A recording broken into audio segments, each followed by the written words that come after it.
Hello everyone. तो कैसे हो आप लोग। तो चलिए आज से हम लोग यूजीसी नेट कॉमर्स का सफर शुरू करेंगे।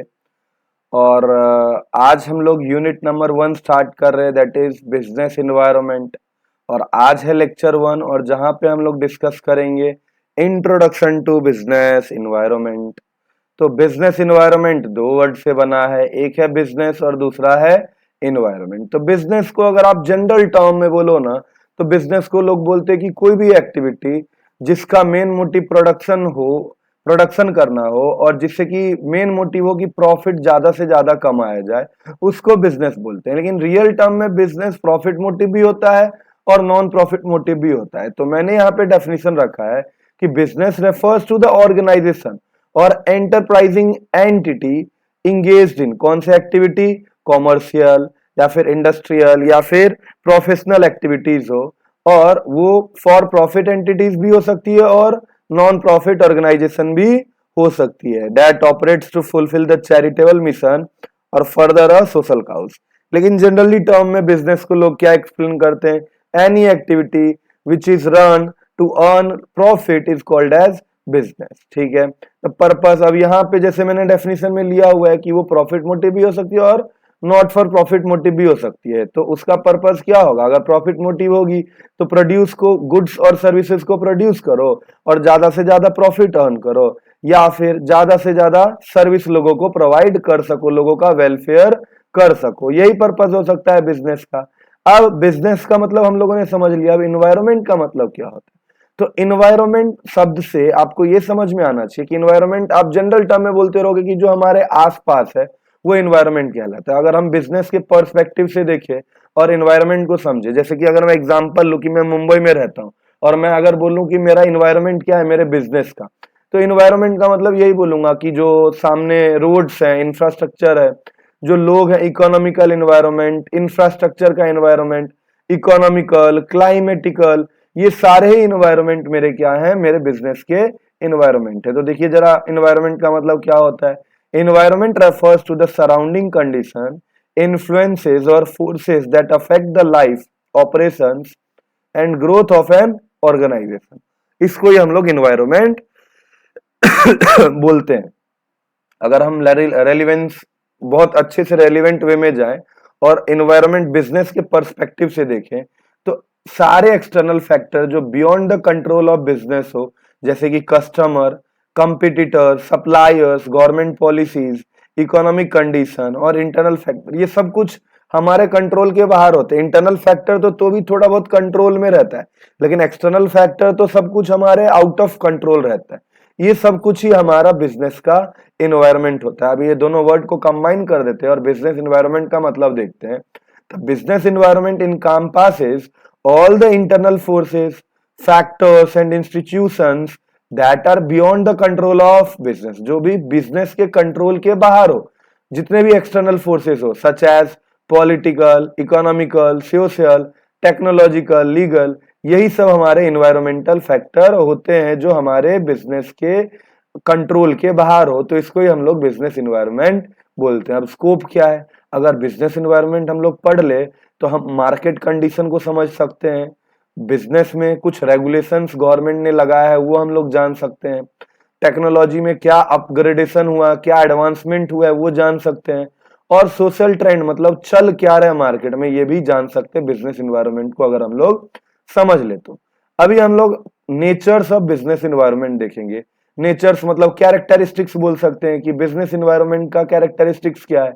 तो बिजनेस इन्वायरमेंट बहुत ही कॉम्प्लेक्स है, कॉम्प्लेक्स जिसको समझना, मैनेज करना बहुत ही चैलेंजिंग होता है। जैसे कि अगर मैं बात करूं आईफोन, एप्पल के बिजनेस इन्वायरमेंट को बात करूं, जैसे उनका पॉलिटिकल, इकोनॉमिकल, सोशल, टेक्नोलॉजिकल, सोचो ना यार कि आईफोन का जो इन्वायरमेंट होगा वो कितना कॉम्प्लेक्स होगा। उसके सप्लाई चेन्स होंगे, उसके ग्लोबल कॉम्पिटिटर्स होंगे, उसका टेक्नोलॉजी में रैपिड जो है सो ग्रोथ करना रहता है। तो कितने सारे कॉम्प्लेक्स इन्वायरमेंट में इनके सारे चीजें होते हैं। तो बिजनेस इन्वायरमेंट बहुत ही कॉम्प्लेक्स होता है, जिसको समझना, जिसको मैनेज करना बहुत ही चैलेंजिंग होता है। इंटरडिपेंडेंस मतलब बिजनेस इन्वायरमेंट आपस में इंटरडिपेंडेंट होते हैं, आपस में मिलते जुलते रहते हैं। जैसे कि अगर मैं एग्जांपल लूं, एग्जाम्पल मैं लूंगा, आज के टाइम में ना इलेक्ट्रॉनिक व्हीकल के ऊपर जो है सो बहुत ज्यादा लोगों का ध्यान चला गया है। तो अगर लोगों का ध्यान गया तो सोशल इन्वायरमेंट, अब उसकी वजह से गवर्नमेंट क्या करती है कि उस पोल्यूशन वगैरह कम करता है, इसकी वजह से गवर्नमेंट क्या करती है सब्सिडीज वगैरह देती है, तो पॉलिटिकली इन्वायरमेंट। अब उसमें नए नए चेंजेस, अगर कोई बोलता है कि 100 किलोमीटर का रेंज है तो सामने वाली आती है 200 किलोमीटर का रेंज, तो ये क्या हो गया टेक्नोलॉजिकल, लीगल, बहुत सारे इन्वायरमेंट आपस में एक दूसरे से रिलेटेड होते हैं। हमने एग्जांपल लिया इलेक्ट्रॉनिक व्हीकल का। अगला है डायनामिक। डायनामिक मतलब बिजनेस इन्वायरमेंट हमेशा क्या करता रहता है, चेंज होता रहता है, और बिजनेसेस को क्या करना रहता है, कंटिन्यूअसली अडेप्ट करना रहता है न्यू कंडीशन को। अगर अडेप्ट नहीं करेंगे तो फिर मार्केट से ही बाहर। जैसे कि मैं इसके लिए एग्जांपल लूंगा नेटफ्लिक्स का। आपको पता होना चाहिए कि जब नेटफ्लिक्स नया नया मार्केट में आया था तो वो सीडीज बनाता था, लेकिन धीरे धीरे जब से ये इंटरनेट का जमाना आया, सीडीज जो है सो अभी यूज में नहीं आने लगी।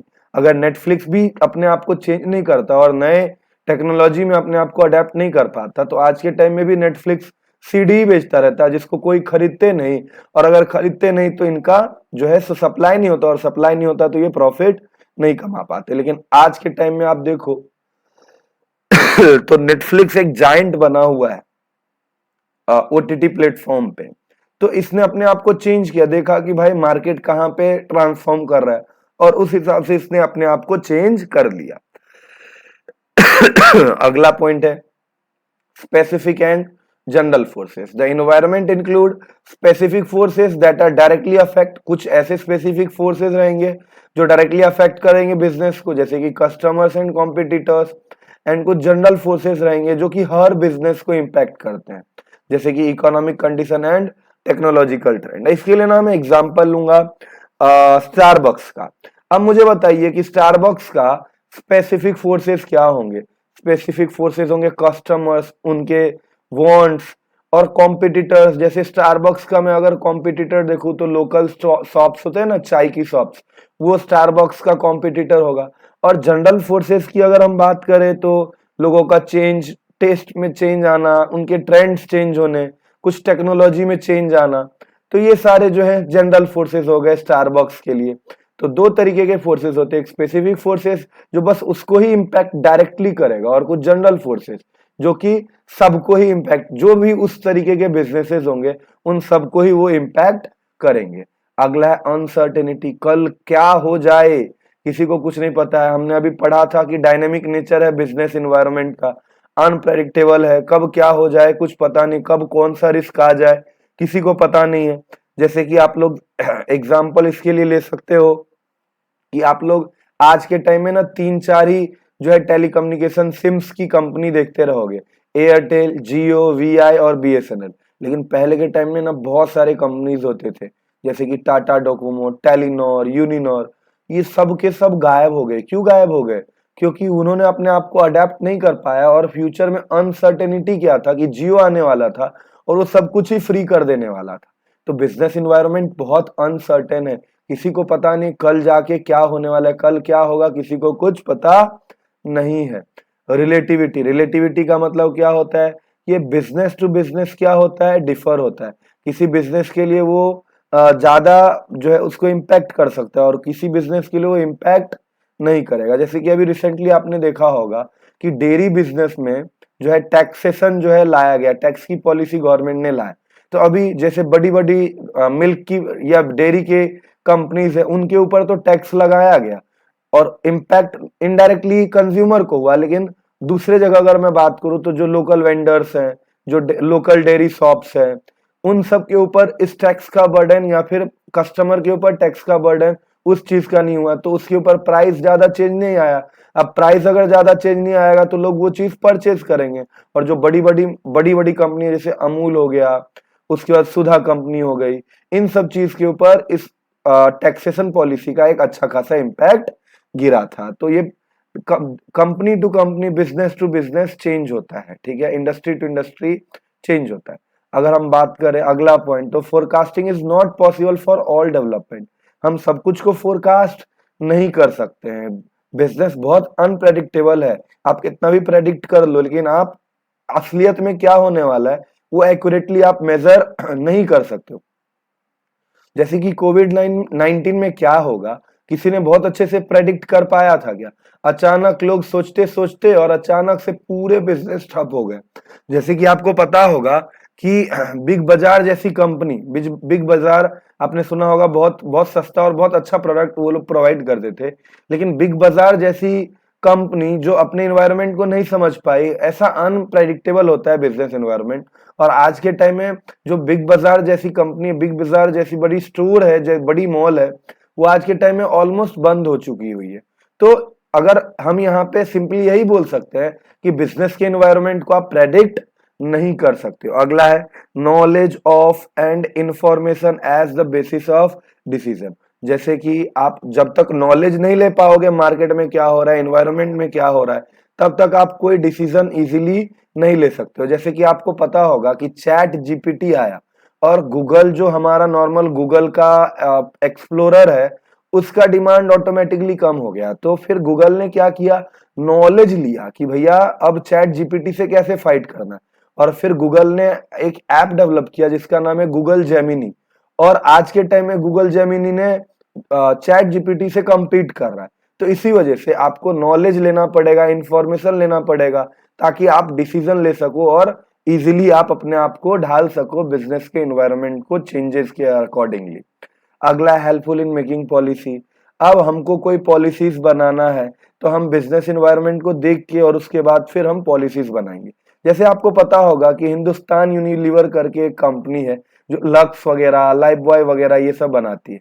अब ये जो कंपनी है ना, सारे कंट्रीज को देख के उनके अंदर कैसी इन्वायरमेंट है उस कंट्री में, उस हिसाब से ना वो अपने आप को क्या करती है, ढालती है और उस हिसाब से पॉलिसी बनाती है। और आप जान के हैरान रहोगे कि हिंदुस्तान यूनिलीवर, इंडिया में हिंदुस्तान यूनिलीवर है, पाकिस्तान में पाकिस्तान यूनिलीवर, बांग्लादेश में बांग्लादेश यूनिलीवर, और ये कंपनी फॉरेन की कंपनी है। तो ये बेसिकली क्या करती है, अपने लोगों को देख के, लोगों का एनवायरनमेंट देख के, उस कंट्री के एनवायरनमेंट को देख के वो क्या करती है, अपने आप को ढालती है, अपने आप को अडेप्ट करती है। तो हेल्पफुल होती है ये पॉलिसीज बनाने में। बिजनेस एनवायरनमेंट हिंदुस्तान यूनिलीवर ने जाना कि लोग हिंदुस्तान के, पाकिस्तान के या बांग्लादेश के बहुत ज्यादा अपने कंट्री से जो है जुड़े हुए हैं, तो इस वजह से उन्होंने उस कंपनी का नाम ही हिंदुस्तान यूनिलीवर, पाकिस्तान यूनिलीवर और बांग्लादेश यूनिलीवर रख दिया। अगला पॉइंट है हमारा टेक्नोलॉजिकल प्लानिंग। अब बिजनेस जो है सो हमको क्या करता है, अगर हम बिजनेस एनवायरनमेंट को अच्छे से पढ़ लेंगे तो हमको टेक्नोलॉजिकल प्लानिंग से रिलेटेड भी हमको ये हेल्प करता है। जैसे कि टेस्ला जैसी कंपनी क्या करती है, हर रोज कुछ ना कुछ नया करने जाती है। क्यों नया करने जाती है? क्योंकि उनको पता है कि हमको अगर बिजनेस में रहना है तो टेक्नोलॉजी से रिलेटेड हमको कुछ अपने आप को एडवांस करना पड़ेगा। तो टेक्नोलॉजिकल प्लानिंग लेने में भी हमको बिजनेस एनवायरनमेंट हेल्प करता है।